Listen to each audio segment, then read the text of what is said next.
So, Rita, why Tillamook of all places? I mean, if I thought of a place to have something this large, I'm sorry, I wouldn't think Tillamook.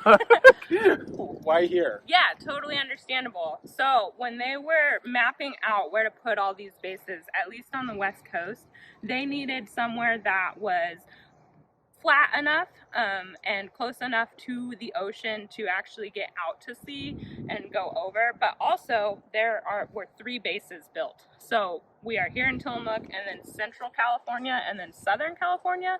And so by building here in Tillamook, it was far enough north that they could cover more ground to the Canadian border, and then they could also make it back to that other base in Central California in one stretch. Okay. So they could go up and back and then down and back in like a 3-day period. And it's also the furthest point north where they weren't worried about it freezing, which really affects the helium inside the blimps themselves and the crew being inside. So it was a nice flat area close to the ocean, but not directly on the ocean, so it didn't have that wind factor as much, and it was far enough north that they could make those journeys that they needed to make for submarine patrol. So this was part of a whole network, a whole military network of anti-submarine patrol under the United States Navy. Yep. So this looks almost exactly like, except for the red, it looks almost exactly like a hangar,